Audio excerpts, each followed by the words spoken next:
১ মিনিটের ভিতরে আপনাকে আমি সারাদিনের নিউজগুলো একটু বলে দেওয়ার চেষ্টা করি, দেখি পারি কিনা। ছাত্রলীগ কখনোই ভালো হবে না। এক বিধবা মহিলাকে কুপ্রস্তাব দিছেন একজন ছাত্রলীগের কর্মী, এবং সে তাতে রাজি না হওয়ায় এলাকায় তার প্রভাব খাটায় বিদ্যুৎ পানি বিচ্ছিন্ন করে মানবতার জীবনে বাধ্য করা হয়েছে ওই মহিলাকে। যুগান্তর এই নিউজটা আসছে কিছুদিন আগে। বাংলাদেশে পাকিস্তানের প্রধানমন্ত্রী এবং ফিল্ড মার্শাল বাংলাদেশে আসতে পারেন ৩ দিনের একটা সফরে, যেখানে তারা বাণিজ্যিক চুক্তি এবং সামরিক চুক্তি করবে এবং তারা বাংলাদেশের সাথে একটা দারুণ সম্পর্ক তৈরি করার চেষ্টা করবেন। আমার মনে হয় এটা বাংলাদেশের জন্য অনেক উপকারী একটা ব্যাপার হবে। যদি প্রতিরক্ষায় আমরা অনেক পিছিয়ে রয়েছি ইন্ডিয়ার জন্য, এটা একটা ইন্টারেস্টিং চুক্তি হবে এবং ইন্ডিয়া এটাকে অনেক অড ভাবে নিবে।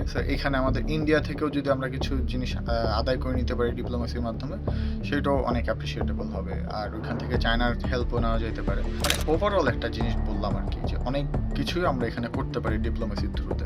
Bangladesh association of software and information services বেসিসে জুলাই আন্দোলনের স্বয়ংক্রিয়রা বাদ এবং আওয়ামী লীগ সেখানে সিন্ডিকেট করে নিজেদের লোক আবার নিয়ে আসতেছে। ডোনাল্ড ট্রাম্প কিছুদিন আগে যখন চায়নায় ছিল তখন তাইওয়ান নিজেদেরকে স্বাধীন রাষ্ট্র হিসেবে ঘোষণা করছে, এবং ডোনাল্ড ট্রাম্প তার কিছুদিন আগে বলছিল যে এটা তাদের করতে না, কিন্তু তারা করছে। তাদের চায়না একটু খেপছে, কিন্তু ট্রাম্প বলছেন যে তাদের তাইওয়ান নীতিতে কোনো পরিবর্তন আসেনি এবং মার্কিন আইন অনুযায়ী তাইওয়ানকে তারা অস্ত্র দিতে বাধ্য, কিন্তু আমেরিকা তাইওয়ানকে স্বাধীন রাষ্ট্র হিসেবে স্বীকৃতি দেয় না।